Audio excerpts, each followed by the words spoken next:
hello everyone. I am here with Kate from her YouTube channel is Hearth of Haemonia, and we're going to share a discussion slash interview on Vesta. Hello, Kate. Thank you so Hi, great to be here. Yeah, thank you so much for joining me. So I'm going to give you a little introduction, then invite you to share a little bit about what you do. One sleepless night, I was having this Vesta itch. Of the four main goddess asteroids, Vesta, Pallas Athene, Ceres, Juno, I've always personally felt the deepest resonance and intuitive connection to Vesta.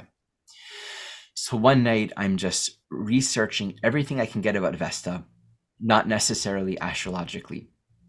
And I came across your channel, and you have these two videos, maybe there's more at this point, on the Vestal Virgins. And it was just so good. So clear. Of course, I'm going to put your channel in the description. I really found your work to be some of the most clear, succinct, well presented, and factually well researched and grounded sources on what it was like to be a Vestal Virgin, what it was like to live at that time. So I was really drawn. I interacted, had some questions for you, and you've agreed to join me on this. So will you share a little introduction to you, to your work, to your channel, so we can have a sense of where you're coming from here? Sure. So my background is in ancient history, especially the languages, Latin and Greek. I've been studying them for a long time, and my research interest has always been magic and belief. So my channel tries to cover all of the range of beliefs in antiquity, especially in Rome, but in Greece as well. And one thing that I'm interested in doing is providing information about, as you said, things that maybe there isn't a lot of information about online that's available to the public, especially for people who don't read the ancient languages. So that's kind of why I'm focusing on, quote unquote, obscure goddesses like Vesta, because there's plenty out there about Zeus or, any of the other major gods. That's really my goal with the channel, is to talk about these lesser known aspects of belief in the ancient world. Every video you put out is just so full of information and so insightful. So please, everyone, do check it out. There's a lot to learn from Kate's channel. So what we're going to do here is I'm going to ask Kate some questions about the Vestal Virgins. And something for us to all understand, we can learn so much about any astrological archetype by studying its historical manifestations at any point in time. And there are two things to keep in mind. There's no such thing as a pure, purely objective expression of any astrological archetype. And what that means is in every era, in every culture, in every period of time, there's going to be a particular expression of it that's conditioned by the social, cultural, ethical, religious climate and perspective at that time. The further you go back and the further you move forward in history, you're going to find different expressions of the same archetype. What I'm really drawn to learn is, what is Vesta? How can we use Vesta and learn about Vesta in the natal chart from a higher understanding? If you have Vesta somewhere in your chart, how can we unpack that and understand what's the greater spiritual healing potential in that Vesta signature? So that's where I'm going to be keeping my attention here. So with that introduction in mind, we're going to learn about what Kate has to share about the Vestal Virgins. And again, the two videos are great resources for that. Kate, will you tell us about what were the Vestal Virgins, and also maybe a little bit about the origins of the Vesta archetype? Because I know the Vestal Virgins, that existed during the Roman era, but there's a correlation to that archetype that existed prior during the Greek era. So will you share with us about the origins of that and what that role was, how that manifested? Sure. So Vesta, as you said, is a Roman goddess, and her Greek counterpart is Hestia. They serve pretty much the same function in both cultures. So I think I'll talk about the goddess archetype as maybe kind of like a one kind of universal thing. And then when we talk about the Vestal Virgins, that's more specific to Rome. So this goddess, I'll just say Vesta for convenience, this goddess is a hearth goddess. So she is in charge of the fire in the household, the central fire, and that as not only a practical life essence, right? You need fire to cook things, you need fire to provide light and warmth for your family, but also as kind of a symbol for the health and safety of that family unit. And the family unit, however that shows up, 2 parents, 1 parent, grandparents, whoever's living in the household, are all under the protection of this goddess. And so every home would have a fire in it, and that fire would be sacred to this goddess. Now, when you get to Rome, this archetype is expanded as kind of like this larger program of taking the family unit as a microcosm and mapping it onto the macrocosm of the state. The state is one big family. So if the state is one big family, they need one fire for their family hearth. So that's where the Vestal Virgins come in, is that eternal flame in the temple of Vesta, and their primary function, the priestesses, is to guard and tend this fire. So there's a period that you spoke about where, and maybe it was in the early Roman Empire, where there was this one space for the entire community that was always kept going, and it wasn't just like a candle; it was actually the coals, the fire, so that people can take that fire into their own home. It's such a beautiful concept where it's not even just a ritualistic thing; it's a very practical. Each home needs a hearth. Each home needs a fire to cook, to stay awake. All these things are very practical, and there's a central role in the community where there are these people that would play this function of keeping the fire going all the time. So very practically, people would have that fire. Can you speak more about that? Sure. So this area would have been potentially in the actual palace of the king, back when Rome had kings prior to the Republic. And the idea is that the king, again, if we're thinking about a microcosm versus a macrocosm, the king is the father figure of the community, and his job is to provide and to protect. So he is responsible in a way for ensuring the safety of his people through various functions, including this fire. Now, he wouldn't have been tending the fire himself. It would have been tended by the women of the household. So maybe his unmarried daughters, maybe his wife, depending on what the situation was. But there was always this tending of the fire by the women of the household.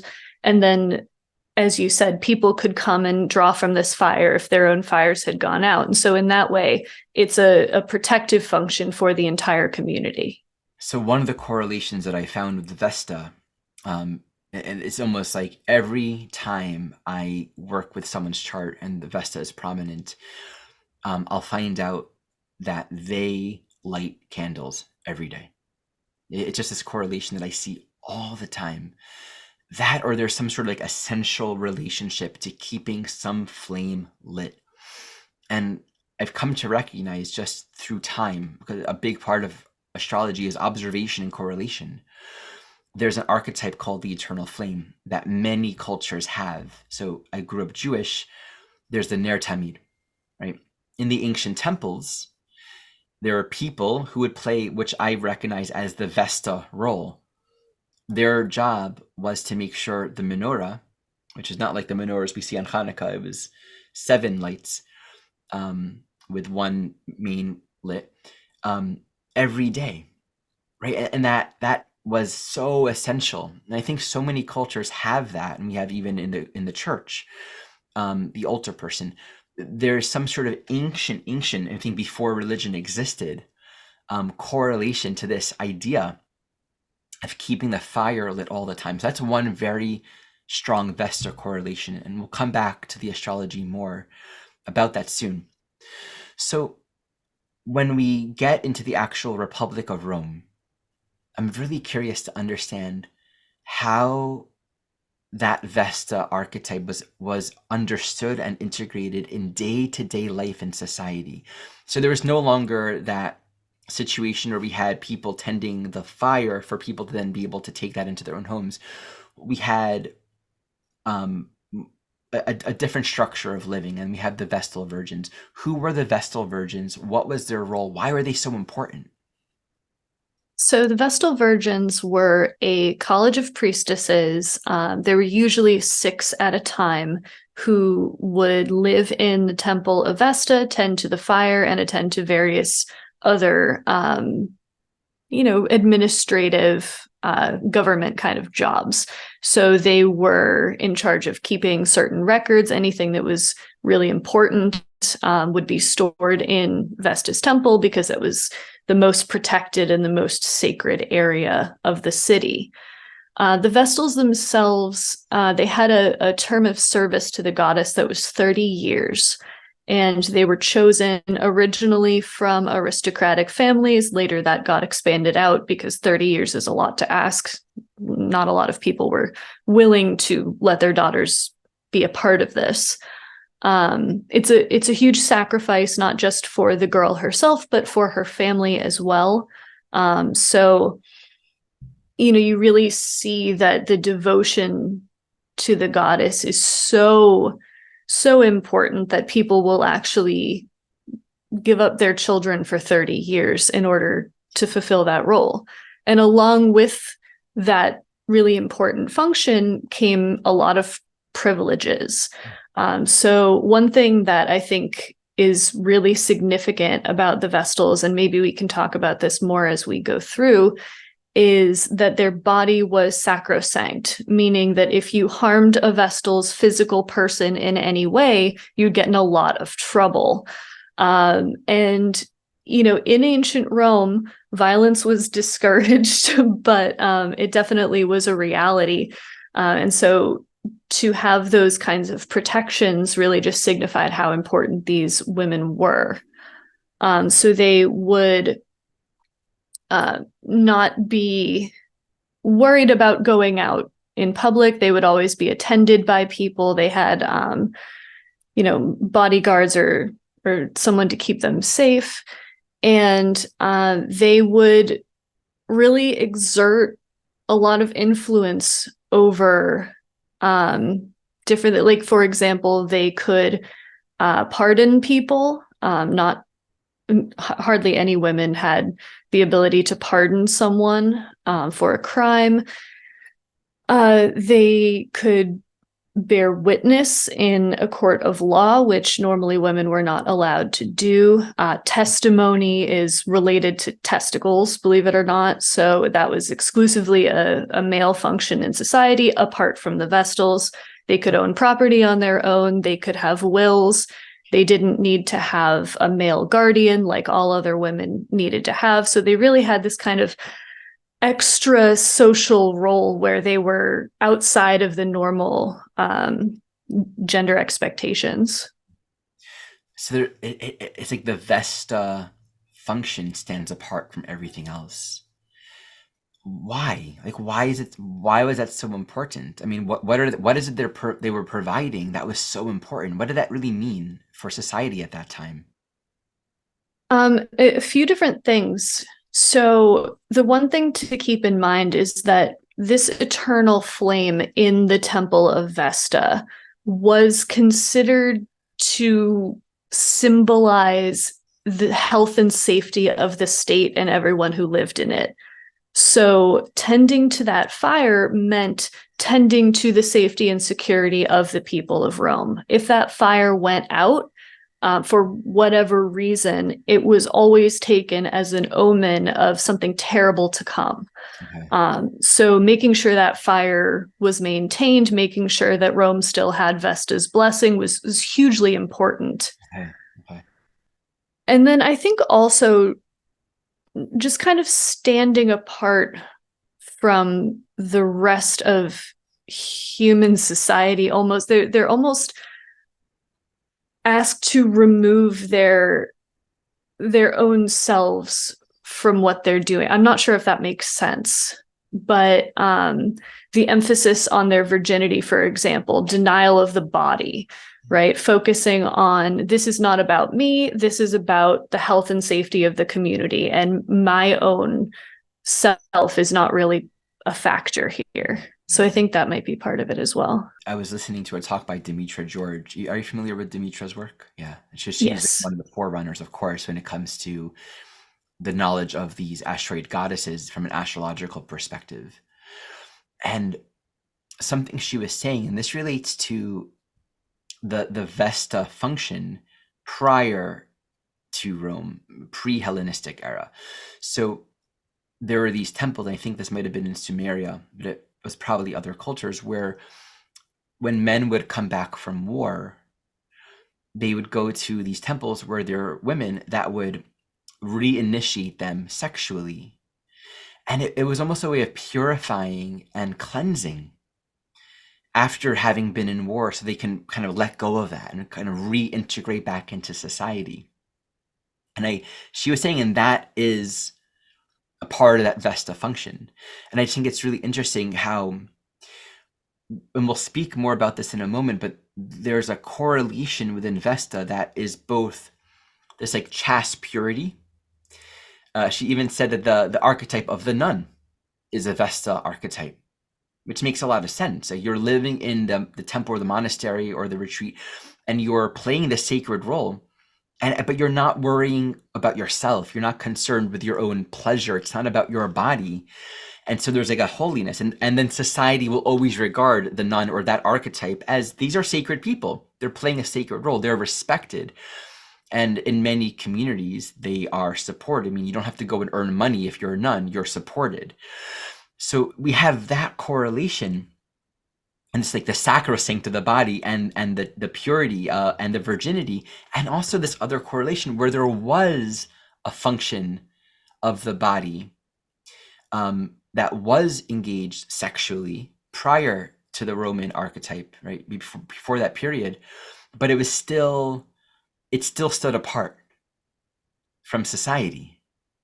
It still played this very special function and role. It was still designated for holy or special or meaningful purpose in service to the greater good. And that is such a big part of what Vesta is about. One of my first teachers, Adam Ginsberg, described Vesta beautifully. If the house is, this is not a direct quote, it's what I remember. If the house is falling down, Vesta is where we're holding up the pillars.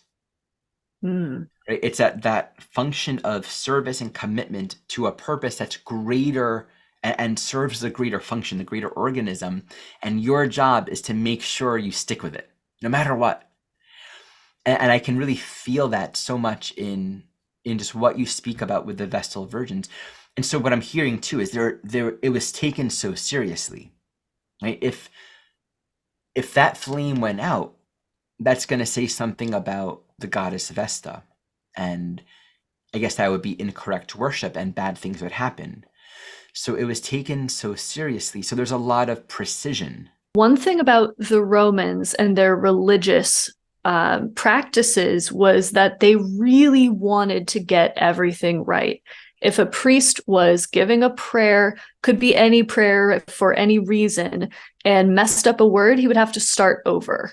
And that was for, things that were low stakes and high stakes. So with something like Vesta, where this eternal flame and the function of the Vestals is so important, it's even more crucial that things be precise, that things be exactly correct. And I think that is part of why their chastity was so important, because they were devoted to this singular purpose. And it was of the utmost importance, not just for themselves, but for everyone.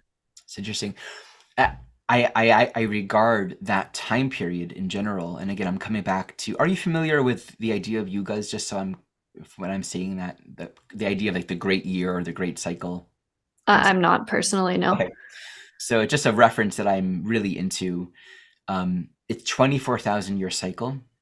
And we see an arc of development and also decrease in human consciousness 12,000 years of that cycle is sort of the increase of self-knowledge. And then 12,000 is a decrease. And, Mm, the Greeks called it the great year. In okay. India, it's the Yuga cycle. And there are different countings of it, but more or less everyone will say we're on the up arc right now. And this would be in the Greek cosmology, we're in the Silver Age. We're in the Bronze Age rather. The Iron Age is like the Dark Age. It's like the lowest age, Kali Yuga in the Indian cosmology. And so, depending on the counting, for the most part, that era of time period in the world in general wasn't the golden age, right? It wasn't when we had knowledge of natural forces and natural law and knew our divine origins. And so and thus we can really think of all of the astrological archetypes that we're working with right now are kind of evolving out of a particular reference. If you just think about all of the Greek and Roman mythology, just thinking of Juno and Jupiter, for example, wasn't like a lovely marriage situation. But that's because a lot of the archetypes that were expressed at that time were manifesting on that level. So like one characteristic, and this is why I'm bringing this up, because that also coincides with, the development of the Talmudic way of thinking, where everything's more about the letter of the law. Everything in many ways was about doing it right. And that's a feature of being sort of even further removed from a direct knowledge of natural cycles. Things become more about what's the right way, and if you do it wrong, you're sinning, or you're going to be punished, or bad things will happen. It's almost more of a superstitious, removed from direct knowledge of our self and who we are and what nature is. But if we go back further in history, prior to religion, prior to these like do it right, here's the right way to do it, all of these archetypes expressed in a very, very different way that was free of dogma, that was free of these fears of getting it wrong because of some external idea of there's a force or a god or a deity that won't give something to us. When we knew our rhythm, when we knew our connection to nature and to the universe and understood more about who we are and what life is, something that Demetra George said, very often Vesta can express where there's a sort of openness to sexual experience, even like a promiscuity, that's often followed by a sense of disgust, like, oh, that was a bad, impure, unholy experience. Because the origins of Vesta, or not origin, but if you go far back enough, had so much to do with sexual initiation and practices where sexual experience was actually about purification and healing. And that became progressively distorted, where throughout history, we've lost an understanding of sexual ritual as a healing practice. And so another correlation to Vesta would be both like the temple prostitute or just the prostitute, which then also becomes the sex worker. And these are archetypes that we're healing, and we are re-clarifying them right now in this day and age, where it's like historically it's been, well, it's a job. Maybe it's a job that corresponds to your role in society. And so there's sort of like, I'm free, I'm not limited or defined or committed to one person, but I'm playing this role or this function, but still needing to be this certain thing. Will you please tell us more about like what would happen if the Vestal Virgins made a mistake, or if they broke one of the rules that they were supposed to follow? Sure. So the one that we have the most evidence for, maybe not surprisingly, is sexual impropriety. So during their 30 years of service, Vestals were expected to be celibate, and if a Vestal was found to not be celibate, again, for some of the same reasons that we've been talking about, because of how important their role was, and because of this, like as you said, perfectionism, this desire for things to be perfect, sexual impropriety would have been punished severely. They carried a death sentence. And this is getting into kind of a different topic here, but the method of executing a Vestal Virgin, I'm sorry if this is dark, I won't go into too many details. No, we like that. was to take the Vestal and put her into a pit in the ground with a little bit of food where she would be left to die, essentially. And this is a horrible punishment, and I think the severity of it could be just viewed as a deterrent. But I think it's more than that. And other, scholars have been talking about this for decades now. But this idea that because the Vestal Virgin was so sacred, because her body was inviolate, even after misconduct, whether it was consensual or not, didn't seem to matter, that whoever was expected to carry out the execution would themselves become ritually impure.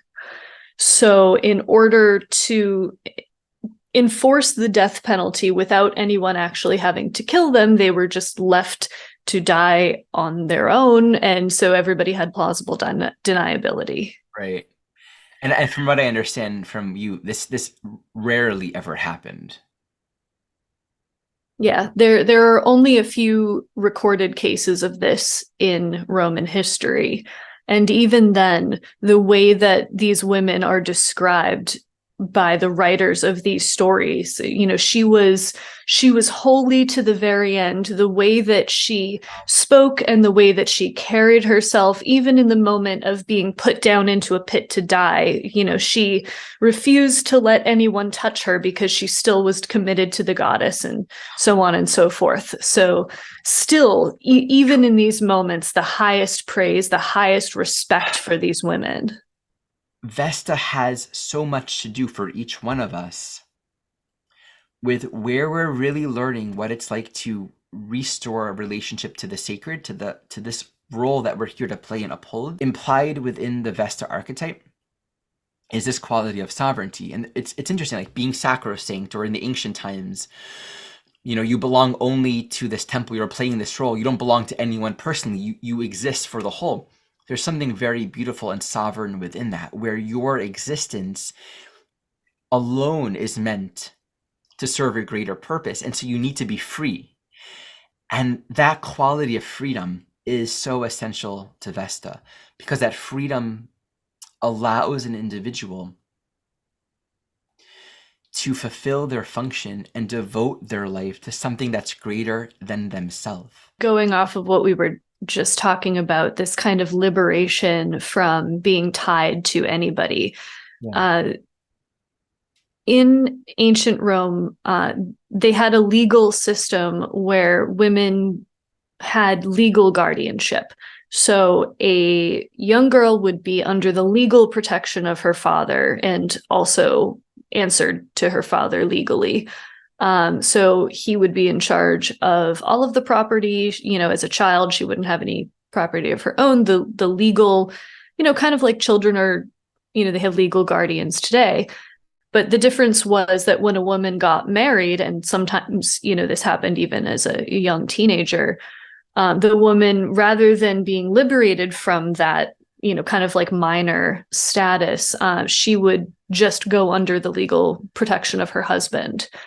So women always had this kind of guardianship over them, but the Vestals did not. Uniquely, among Roman women, the Vestals did not have this kind of legal guardianship. So when a girl was being initiated into the priestesshood, she would be legally emancipated from her family. And they had to go through all of these, because the Romans had perfectionism in all aspects of their lives. They had to go through these kind of legal processes to emancipate the girl from her family without transferring guardianship over to a future husband, because that's not where she was going. She was going to the temple. So she really only had to answer to the Pontifex Maximus, just the high priest. And otherwise, she was free to do whatever she wanted. And it came with all of these privileges, like I said, that didn't apply to other women: private property, having a will, anything like that. Yeah. So really just being her own person. If we think about other expressions of Vesta, it's, the flame keeper, the person who's holding their station and making sure everything is working well. And it's the person running with the Olympic torch. It's the altar Mm. boy. It's the nun or the priest in the monastery that wakes up every morning and lights a candle and sweeps the floor. In the in the local synagogue here, we share it with a church. And so we don't have an eternal flame that's always on. Many synagogues do. We carry the ark to the front and we plug it in whenever, right? But on top of the ark is a little light bulb that when you plug it in, it's there. We're approaching Hannukah too, and I want to share. It's like the whole premise of Hannukah. This is when we defended against the Greeks and were able to preserve our temple, right? The miracle is a few rebellions in the Jewish world were able to defeat the larger army of the Greeks and preserve the temple. Mind you, it was destroyed a little bit later on, but that's a different story. The miracle being that it was protected, right? And so you hear the story of we preserved it and there was a lot of destruction, but we had a little bit of oil left. And that oil was enough to actually, it should have only lasted 1 day, but it lasted 8 days. And it was able to keep the holy flame, that eternal light lit. And it just the importance of that function. I'm personally, so because we kind of know, interestingly enough, we know less about truly how ancient civilizations thought about the world because we project our current worldview, and it's really hard to grasp what others knew, especially if we think of human evolution on a linear scale. It's hard to understand that maybe the ancients knew more than we did. So I'm always just so fascinated to understand like what are the more like, original orientations or like the beginnings of that archetype of the menorah or the sacred flame. Like, what was it like 2,000 years prior? How did that express in the world before all of the rules and the dogmas and the death penalties and the grave consequences? And there was so much significance around keeping it lit, and also the priest, the Kohen, and the Kohen Gadol that would go into this one room once a year and would have to purify to go into this one room and would die if he wouldn't do it right. I mean, there are all these consequences to what would happen, and it could be this huge, huge issue, and the whole community was like fasting and waiting to make sure that it worked out really well. So, and that's a Vesta thing. I keep coming back to this notion of virginity versus sacred prostitution, or whatever name you want to give that institution. And it's interesting to think about it all in terms of Vesta, because in Roman times, it was not at all related to Vesta, but they did have this institution of sacred sex work that was connected to the goddess Aphrodite. So it was almost like these things are related, but they're separated out. And then somewhat related to that, but also somewhat not related to that, what the Vestals wore, their actual priestly costume was very similar to the bridal costume. So even though there's an emphasis on virginity, there's an emphasis on refraining from sexual activity, there is also this idea of initiation into one's sexual life, because in an ideal Roman person, a girl would be a virgin until her marriage. That was the ideal. Now, people are going to do what they're going to do, but that was what the idea was. So this costume represented the start of your sexual life, whereas for the Vestals, it was very much the opposite. So I wonder if there is like some way to tie all of that together, but I'm not entirely sure. Well, I do know in some Catholic practices, when you become initiated as a nun, you wear a wedding gown.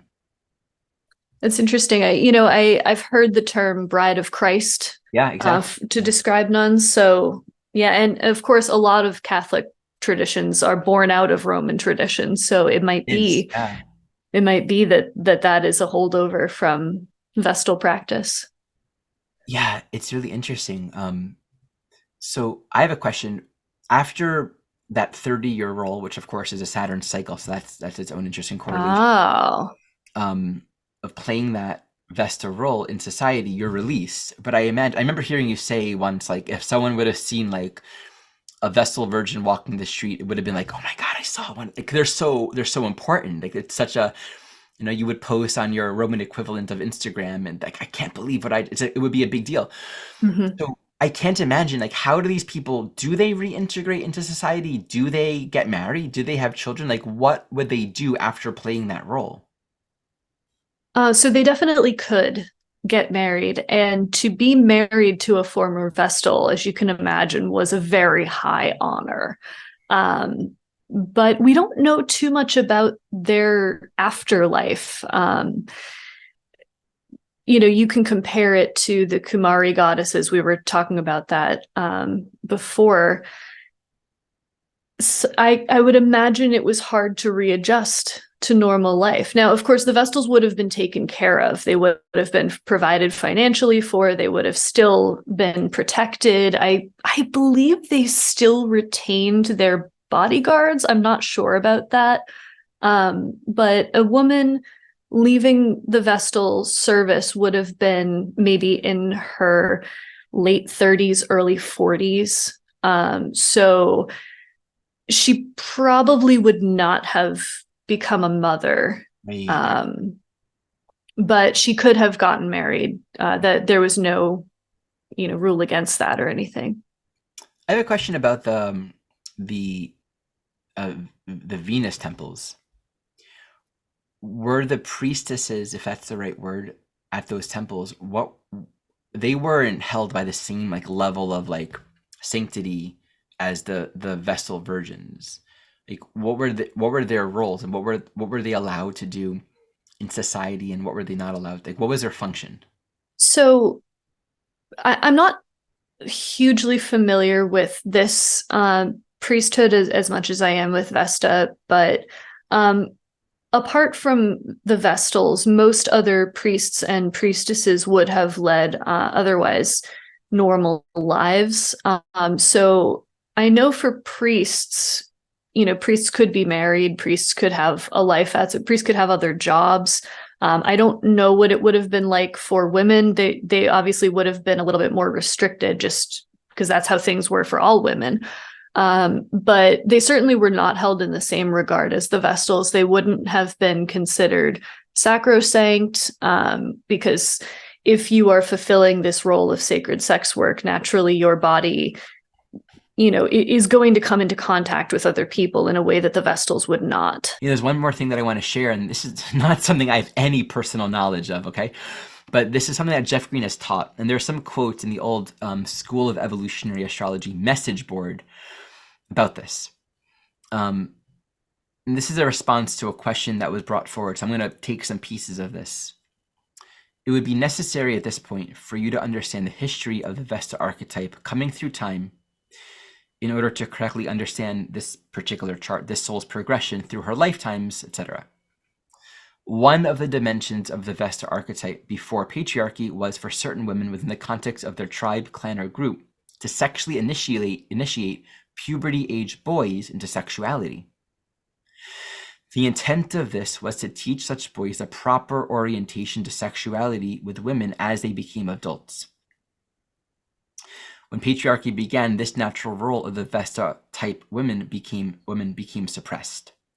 As it became suppressed, this role was originally replaced by men into what is now euphemistically called the sacred prostitute. Coming further through time, this natural Vesta role became the basis for prostitution in general and specific types of prostitution in certain cultures. In many cultures, different points in history, it was a cultural norm for the mother to initiate her son or sons into the mystery of sexuality. Of course, this dimension of history has largely been suppressed due to the religious and patriarchal historical revisionism. Just to say to this, it's really hard for us to imagine that. I mean, the idea of children of puberty age being initiated, but even more so mothers initiating their own children. But I think it's important that we suspend judgment and recognize there was a time where there wasn't as much violence and trauma built up around sexuality and its misuse. What would it be like to be living in a culture, a society, where for thousands of years, we already know, we understand our relationship to the earth and being in right relationship to this, and that our technology is connected to being in harmony with nature as opposed to sublimating it. So I think from that place, we might really see all these things very differently. So I don't know these things empirically myself, but just reading that tells me to keep an open mind. What I want to do, and Kate, please feel free to like just dialogue with me during this phase. It's just a fascinating area of exploration. I'm going to give a couple examples of Vesta, and I'm just going to give my own chart. What I'm going to do is I'm going to share some key transits relative to my own Vesta over a period of a couple of years and share the development. So, and obviously I'm looking at my chart out of context, but just zeroing in, right? I'm in the inner wheel. So natal Vesta in Gemini in the 10th house. What's the sacred flame? Like, what's the sacred purpose? What does it mean to uphold that devotion and that steadfastness? Like, what is it that I'm restoring, keeping the flame lit? Well, that's preserving sacred knowledge. 10th house is actually history, but also just the institution of knowledge, and Gemini is being able to make that knowledge available, sharing information. During this time, and this was December of 2020, I was putting together a training program. This was when I was beginning to put together my training program in my evolutionary astrology work. And so this was happening during the time that Vesta was in Virgo, squaring my North Node, which is also conjunct my natal Vesta. And in January, it went retrograde. And all the way until June, basically, it was moving back and forth, squaring, and squaring is a catalyzing aspect. So this Vesta in Virgo is, what are the details? What are the steps to take? And it's sort of 12th house, first house, getting ready for a new cycle. So all of my attention was put on creating an infrastructure to share the knowledge that I have, putting together an infrastructure, building the content, building the curriculum, building a school, Gemini 10th house. So seeing that correlation, that for all of those months in December, and so through June, basically I'm teaching the first part of my course, and then by the second half of the year, I'm teaching the second part while continuing to create the content. Like later, the end of 2020 into the first half of June of 2021 was pure Vesta for me. Very Virgo, step by step, do the next thing, but really bringing forth one dimension of this purpose to be disseminating and sharing this sacred knowledge and creating a container to do it, right? And of course, the integrity, I wanted to make sure that what I'm teaching is accurate. Very much like the Vesta, and of course, I got a Virgo ascendant, but that Vesta quality, I'm disseminating knowledge, Gemini.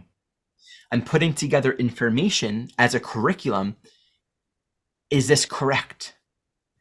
Is this knowledge correct? Is the data correct? Do I know what I'm talking about? Is this ethical, right? Am I sharing something that's solid, that actually has ground, that has roots, that I can feel an integrity with sharing? And that's the meticulousness. And there's a lot of editing, a lot of precision work involved in this process. And just to say, in August is when I had my Vesta return. And before that time, and at that time, my partner and I, we were putting together the first conference that we created linked to my lineage. And this was a part of what we did with the Association of Evolutionary Astrologers, putting together the first conference that involved 15 teachers from this lineage sharing and teaching and making this available. And it was very much a Vesta, another Vesta phase for me. And so just to share about that time, right now, Vesta is moving retrograde, and it's going to go back into Gemini. It's going to go back over my Vesta next year in 2024. So I'm in another phase right now of clarifying what am I committed to in my work, in disseminating this knowledge, reshaping how I teach my course, and really strengthening this organization that we've created for the very purpose of disseminating this lineage of astrology. So I wanted to share that, as I felt that just like a very solid and easy example of how Vesta manifests as that commitment to sacred work and service. The beauty of it is that recommitment, that redevotion to the work. What do I need to research? What resources do I need, Gemini? What do I have to put together slowly and methodologically in order to really create this and to disseminate this in a good way? Very, very much about Vesta. Are you open to me just referencing what we talked about with Vesta in your life? Sure. So over here, and this is just a snippet of your chart, you're in the middle. I saw that Vesta was moving over your Vesta in 2022. Actually went retrograde. So from June till the very end of the year, you had 3 hits of Vesta moving over your Vesta. And I asked, what was going on then? And what you told me was very revealing. That's when you began your YouTube channel, sharing the knowledge that you've shared, including these Vesta videos. And so I perceive it very much as where you're really claiming and stepping into this holy purpose and function. How would you describe it? Yeah, I mean, if from a very literal standpoint, all of the videos at that time were about household gods and Vesta and the eternal flame and all of that. So in a very literal sense, I had Vesta on my mind. But yeah, I mean, this was a shift in how I occupy myself. Is a shift in career. I'm no longer involved in academia. I'm going into a different area, and I'm not necessarily changing my subject matter, right? I'm still talking about ancient Rome. I'm still talking about ancient Greece, but I'm doing it in a new platform for new people, in a different way. Outside of the classroom setting, outside of formal conference papers and all of the, everything that goes along with academia, really trying to transform this information that I've spent the majority of my life learning. How do I get it out there? What do I want to put out there? To whom and in what way? So reevaluating all of that through the whole back half of 2022. I'm still figuring it out. I'm still working on it. And so for everyone's reference, I mean, just track Vesta in your chart. I mean, that's one of the best ways to learn astrology is observation and correlation. Where's your Vesta? Look at Vesta through time, get an ephemeris, see when it was making some prominent aspects here on Vesta. And we're going to find these elements, right? We're going to find these elements of being in some kind of relationship to what we can actually rightly call our sacred work. What are the pillars that we're here to uphold? What is the candle that we're here to keep lit? And it elicits, it calls from us that devotion to start. Kate, this has been really fun and insightful.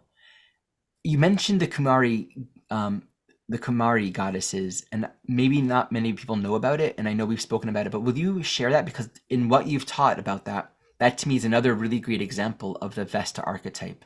Will you just talk about that for a moment? Sure. So in Nepal, there is a tradition of these Kumari goddesses. So these are living goddesses that are believed to be embodied in living young girls, premenstrual girls. And if you are selected to be a Kumari goddess, the selection process, I mean, we can get into the weeds of how the selection process was very similar to the selection process for a Vestal.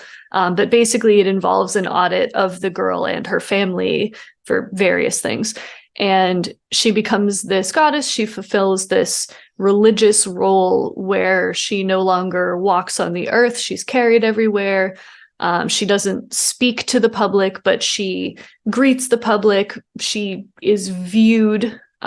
She is propitiated by suppliants who come to her and pray to her, and she bestows blessings.